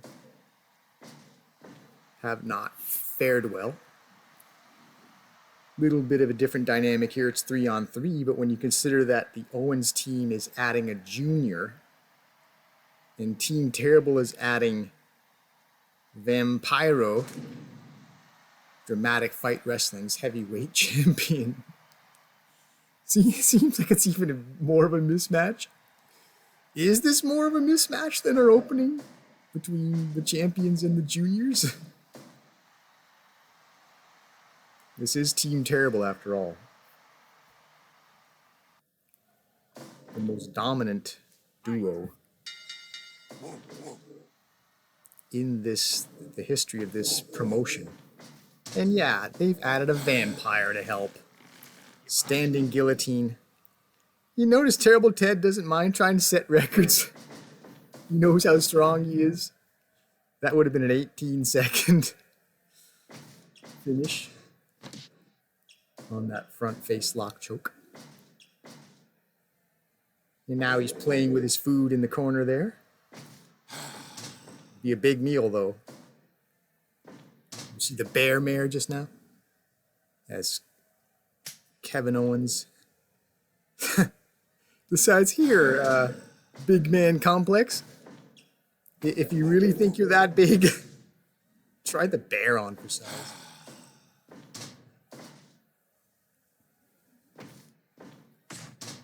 I don't think that the wrestling bear has ever gotten his paws on such a small opponent.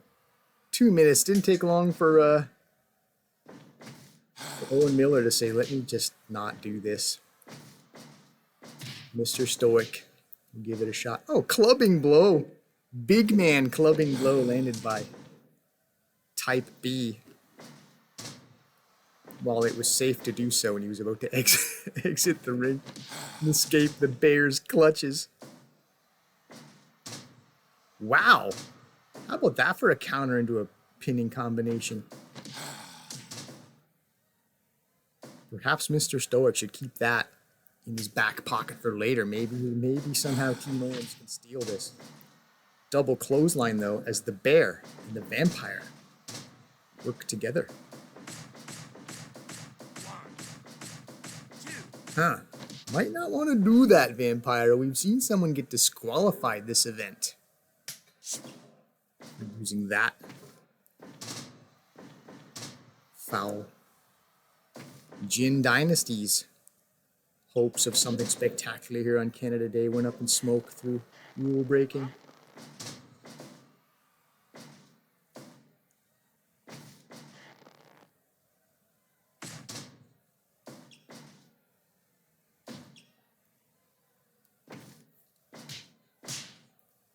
Test of striking as KO Kevin Owens stands while he's exiting the Lit Cola main sponsor logo.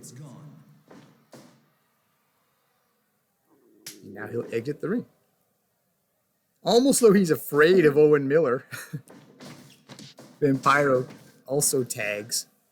But no, it might have just been to even up the numbers game. It was about to be a 2-on-1 situation. He said, nah, let's make it 2-on-2. Falling headbutt. As we finally get a look. It's been over 5 minutes. We finally get a look at Jason the Terrible. Wins the test of striking quite understandably. Not only is he a heavyweight against a junior, but he does have a piece of armor across his face where he was getting punched. Well, Big Man Complex showing that he's not to be ragdolled. Cancels the Irish Whip. Does not cancel that vertical suplex, however. Nor that one. So Big Man Complex might be realizing he's into deep waters right now. That's not even a super heavyweight in there. And he's being ragdolled.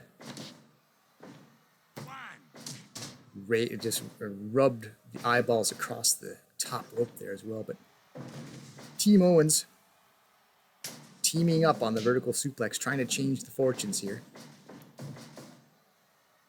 Football charge attempted by Big Man, but his opponent had already exited. 2-on-1 very briefly there, but Jason realizes I'm not legal, I gotta get out. Reversal on the vertical suplex out of the ring. KO. A journey to the center, catching his breath, eats the jumping headbutt, however. But springs to his feet a bit early for Vampiro to really exploit a downed opponent. Not far into the match, you have to figure everyone's still reasonably fresh.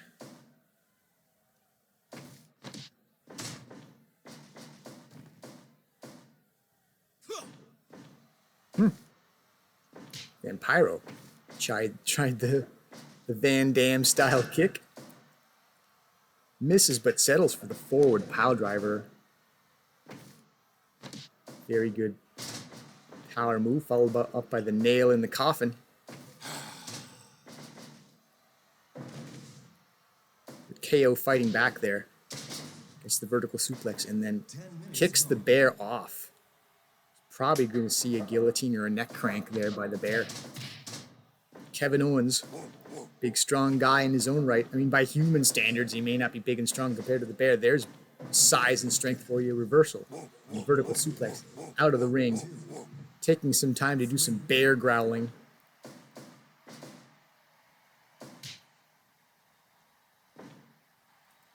Mr. Stoic just punches the bear in the face. I mean, if it works. It's really more of a jab, like, you know, your boxing jab is the easiest thing to land. It's just a quick flicking action just to make contact. You don't necessarily knock somebody out with a jab. You probably won't. But it's easy to land, easy to keep your opponent off of you and a little bit off balance. Whatever you can do to keep a bear off balance, it's worth doing. And you could get mauled after all. Now we'll see that guillotine from the mat position. Would have surprised no one if we had seen the submission, but Big Man Complex in there to make a save. And now we got 6 competitors in the ring, only briefly.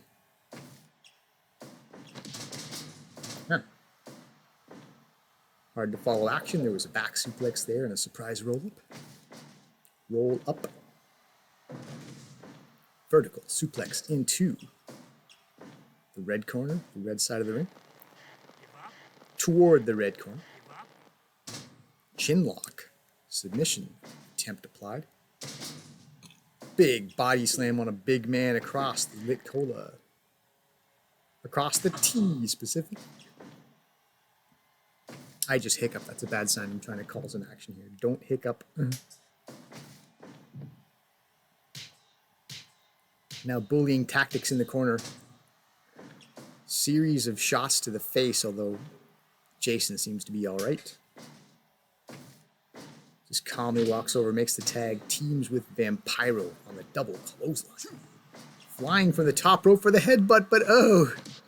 Vampiro moved the opponent out of the way. Thankfully again for the face mask. Might have cushioned that blow, that impact, as Jason landed face first on the mat from the top rope of all things. Short clothesline. Strength on display right now by the, let's say, the shorter man. Don't tell Owen Miller that he's not big. You might just find yourself on the receiving end of a power move. Vertical suplex diamond cutter. 2 count and the save. You might have had 2 and change there. Team Weird had to rush in there.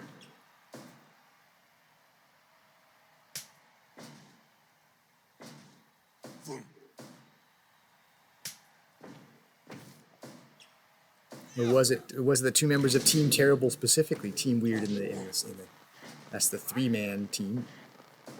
Team Terrible might have been in there as a duo to make the save.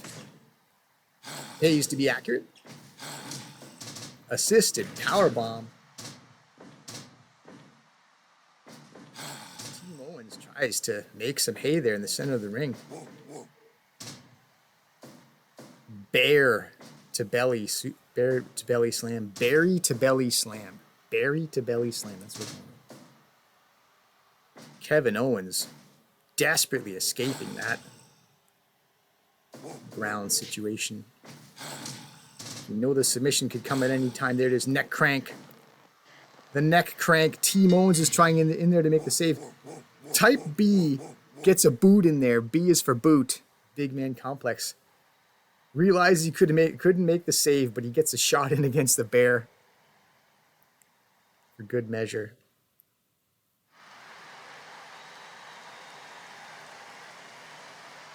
No. Not for good measure. That's when you're like following up on a success, I think. That was more to make a point. Do we need to see maybe after that insult kick, which was superfluous. It was post action. We had we had the submission. No more action was called for. Owen Miller kicks Terrible Ted while he's vulnerable. Do we need to see that singles match? Maybe. It's a hard case to make. The size difference there is pretty massive. But I think if you asked Big Man Complex, he'd be like, yeah, sure, I'd fight a bear. That seems to be just his personality. There's no limits to his strength as far as Big Man Complex is concerned. But anyway. Team Weird. You might have argued the pre-tournament favorites, even though they were not the champions. I mean, look at that team. They're all champions. The dominant Team Terrible, adding a version of the heavyweight champion Vampiro to the mix. These guys, this trio, menacing trio, perhaps the most menacing trio we've seen, will be coming for Team Canada Blue in the final. They'll be coming for those 6-tag championship belts.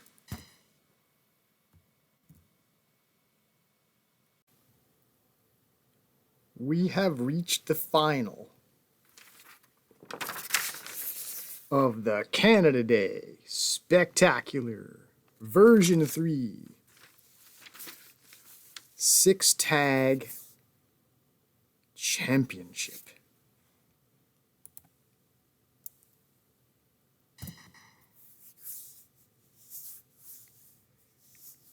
perhaps non-customarily, the champions will come down first. Just by the nature of the way the tournament was set up. They were at the top. So they're always going to be first into the ring because just the way the top-down structure works. So, to hold on to Canada's 6 Tag Championship as an all-Canadian team would be very special. But they faced the other all-Canadian team. We got the dream matchup, probably the ultimate dream matchup. Team Weird. And what's at stake for Team Weird? This.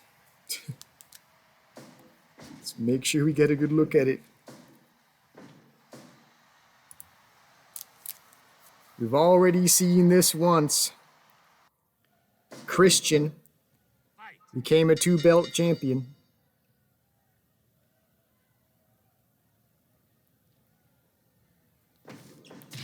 Can the 3 members of Team Weird do likewise? Everyone in this match holds a title belt.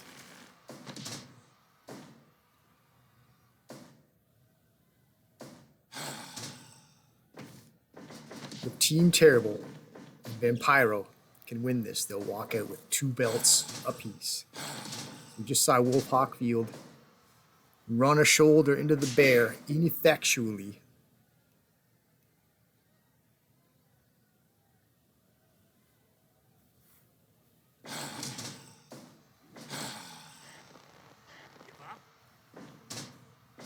Here's a fun fact.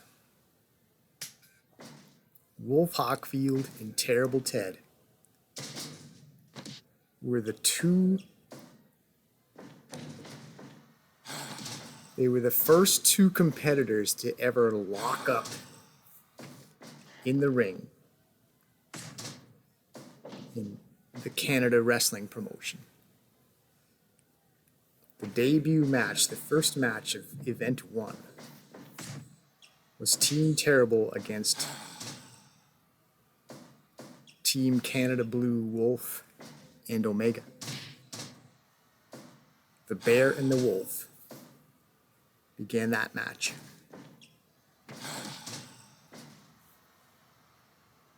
So the history goes back a long way. It's rich.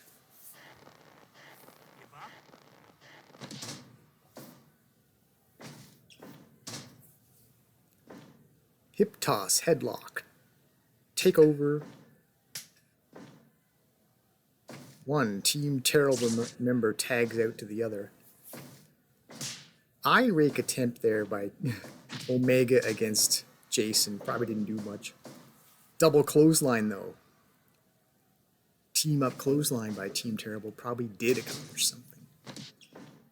Body slams, Big Mike. Kind of a face-wrenching arm trap submission attempt. Big Mike goes for the spinning back fist, does not land.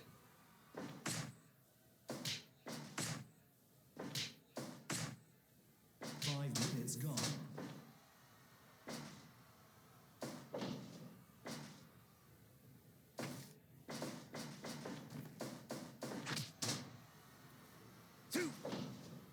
High boot. Big Mike. Repeated headbutts. And there's one more for good measure. I used that term before. This time correctly. Sidewalk slam. Wow. Wonderful style. Pile driver. Mr. Wonderful style. Golden Trigger! Team up. Knees to the face. Or to the mask. To the hockey mask.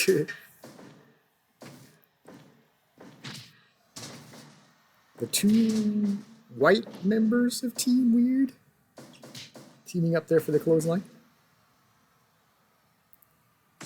So both sides have exhibited some teamwork. Wow. Release, German, suplex, Wolf, launches Vampire. So what is this, the Twilight matchup? You know that movie franchise? Vampire versus Wolf. It'll be short-lived, however, as Omega would take over. He was about to eat a body slam, but Wolf lands the high kick from behind to break that up.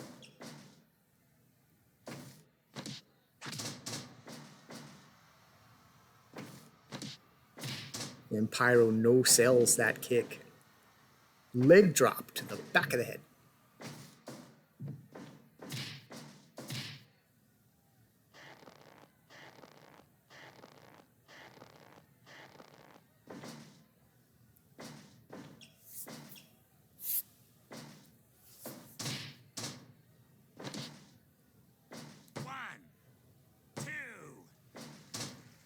Two count. Not bad for 9 minutes in a 6 tag. Punch down low from Jason.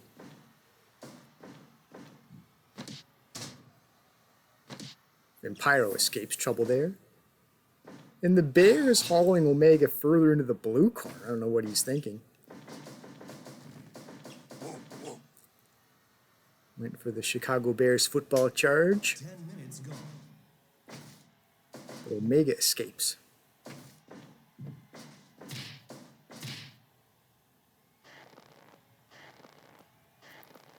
Yeah, the Bear is in the wrong part of town. I don't know what. Might have been a big mistake coming here. Choosing to be this deep in enemy territory. But escapes that trouble. Reversal on the turnbuckle business and just battering his man to the side of the head. Repeated blows.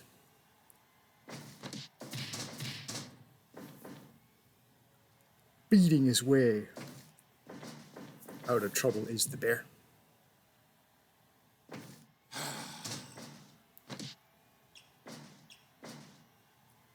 Bear mare into the turnbuckle. Tags out to his animal handler. Jason.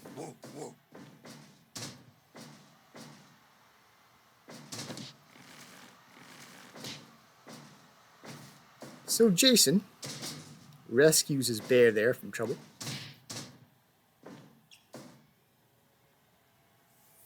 Before having to face Omega alone. That eye rake to the hockey mask doesn't seem like it would be very effective. Super kick to the neck, though, it looked like. Hit the exposed flesh area there. Got underneath the mask. Now we have an armbar submission attempt. It's in there a long time. Vampiro able to make the save. Treks the Expanse. Now we got all three members of Team Weird in there only briefly.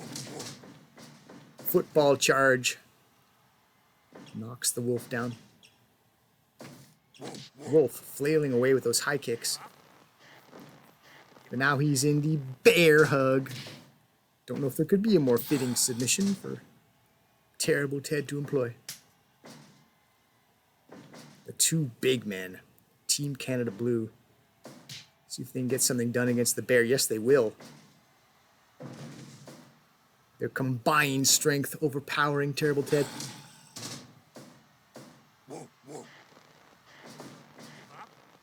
There's the guillotine choke pressing down. Omega rotating. Powerbomb.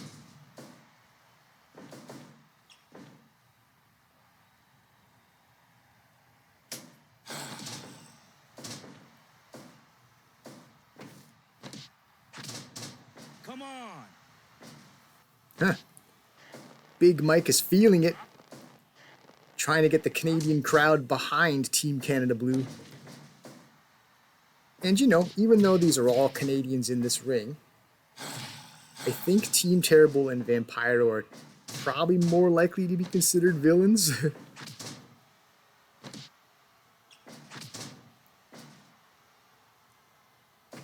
Team Canada Blue probably more likely to be the heroes in this particular match.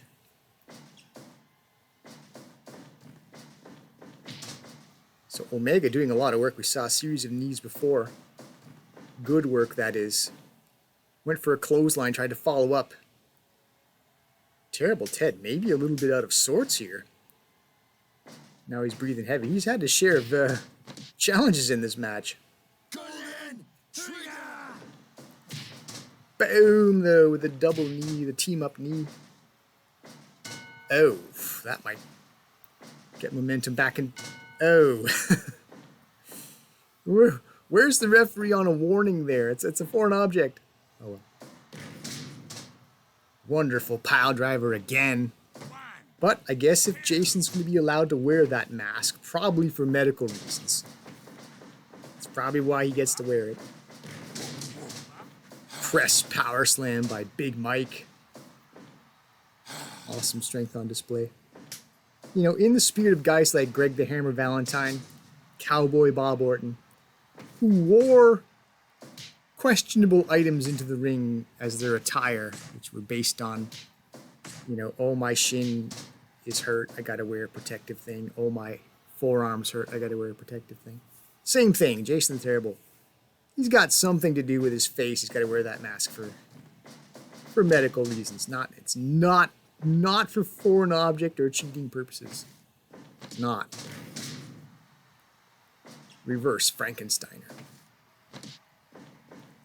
Ooh, full Nelson suplex attempted, but Vampiro escapes. And then Superfly on the headbutt.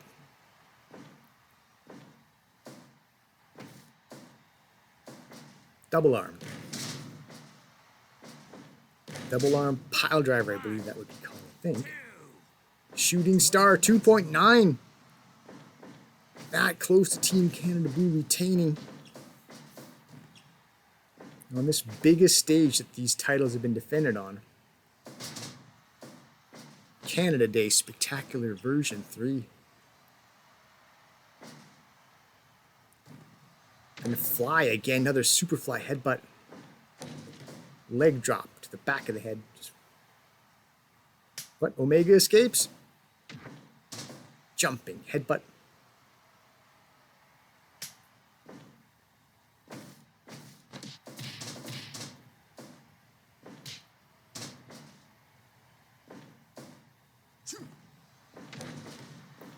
Wow. Superfly headbutt of his own. Using the hockey mask as a weapon. 2.9. Both sides have had 2.9. Could this be closer? Elbow death drop executed by the Wolf. Deep in the red corner. The weird corner. Discus strike attempted, but Jason was able to recover in time. Goes for some sort of powerbomb type move or power driver possibly, but he is launched out of the ring. On the counter, all six men briefly, at least in play. Giant swing. Submission attempt, but we're in the ropes. Team Terrible with the clothesline. Double clothesline. But now they're laying down. Flat on the mat there was Team Terrible. Vampiro's calling for the finish. Look at that. Vertical suplex onto Big Mike across the Lit Cola. Main sponsor logo. Clothesline. Just cranks Big Mike down in the falling headbutt. Regains the upper hand though. Deep in the red corner though. It's weird country out there. So gut check time perhaps as these two men flail and batter away at each other. Might come down to heart. Nail in the coffin.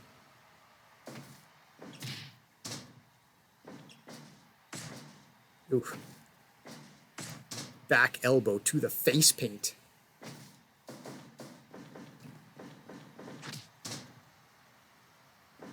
That crane kick style switch kick, they might be called. Running strike. Super kick. What is it? Are these two guys going to decide it? No one seems too keen in tagging. It's almost like they decided we're going to settle it between the two of us. The two big men from Team Canada Blue in there with the assisted power bomb. Omega gets in there. Oh, wow. Here comes the cavalry. Two members of Team Canada Blue charging down upon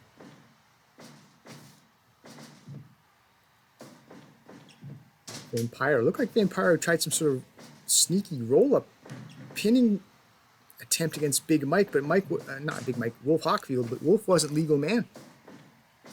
Wow. A lot of action, hard to follow a bit.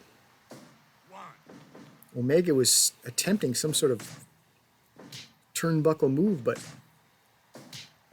Jason escaped. Super kick right off the hockey mask, but the hockey mask employed as a weapon right in response. Over 27 minutes. The biggest match ever for this championship. Powerbomb. Jason's not done with Omega. He's going after him.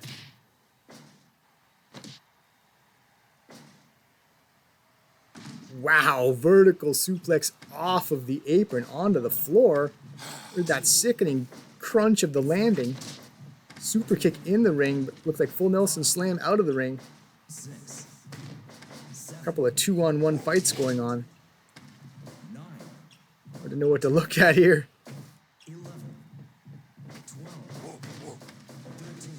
Jason was sent across the length of the field there. 16 count, he finally gets in there. Well, to try to help his team, we were getting 3-on-2'd in the ring.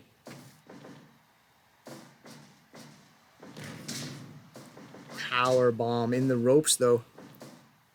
And we were deep in the blue part of town. Would have seen the save, at the very least.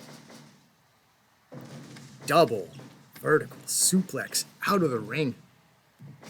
More out of the ring fighting. 2-on-1. Inside and outside. Ow. 30 minutes gone. We've had a half an hour of a match. Guillotine, standing guillotine choke to soften up Big Mike, but that's not the legal combination, so we won't be checking for submission there.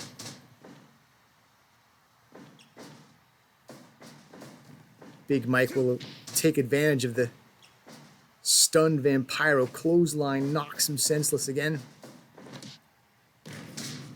Wow. That was some sort of rock bottom move, was it not? Superfly, headbutt.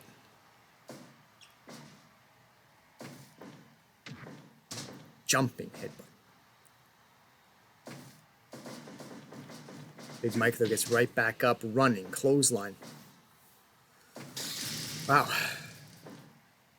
Look at that. Can you believe that? Vampiro just stole the Elgin bomb. He used Big Mike's. He's rolling around back of his neck. Vampiro used Big Mike's finisher, the Elgin bomb, to win the 6 Tag Championship.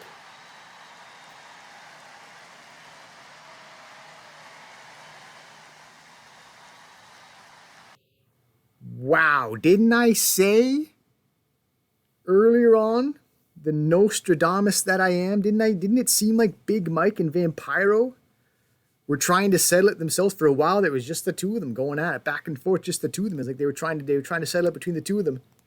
That turned out to be the finish. Those two men,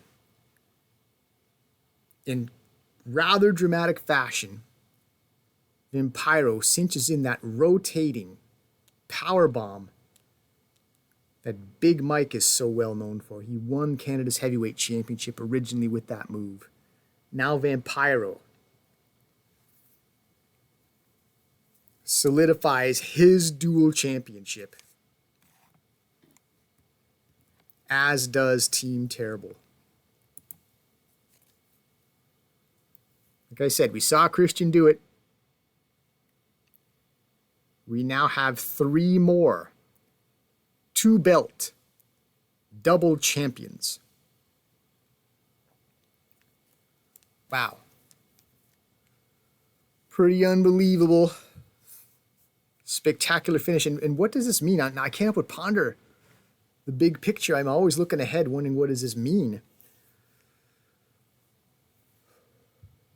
What does this mean for Canadian heavyweight tag team wrestling? Specifically because Team Terrible now owns both tag belts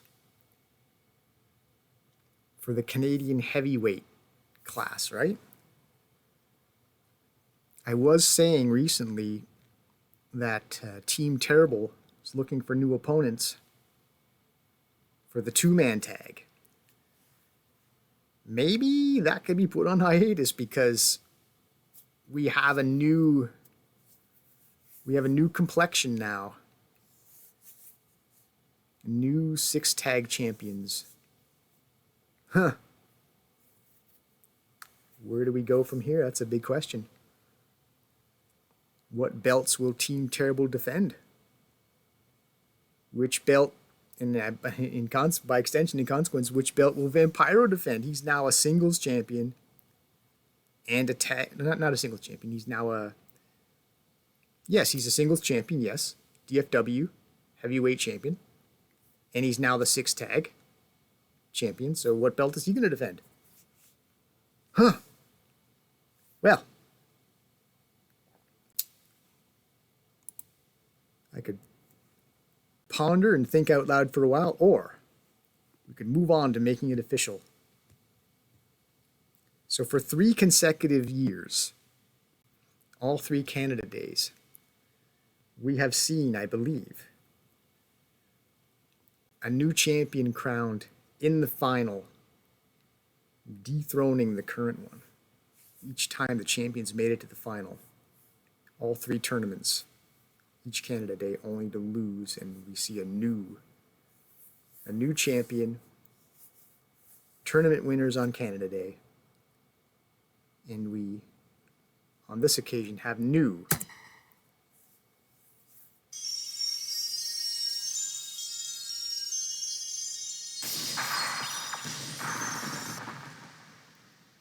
new 6 tag champions of Canada. Well, one last look at the brackets, perhaps. One last look. If you have a favorite team or wrestler, you could trace their progress through the tournament. Follow your red lines. There you go. Average card rating 88%, pretty good. I suspect we'll make some decent money. Terrible Ted, Jason the Terrible, Vampiro, the new Canada's 6 tag champions.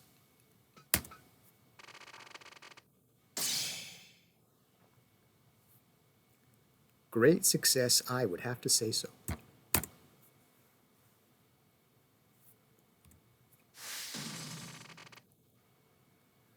Look at that income, $4.33 million for a profit on this event of 3.9, nearly $4 million in profit. I'm pretty sure I don't have to ask if those are records. They've got to be records, right? 4.33 million in revenue. I assume that blows the doors off our previous record. Just short of 4 million profit. Pretty awesome. I guess that pretty much wraps it up. All that's really left to do is wave goodbye on Canada Day. Another epic tournament. We have a assortment now of 2 belt champions. What titles will be defended? I guess stay tuned and find out.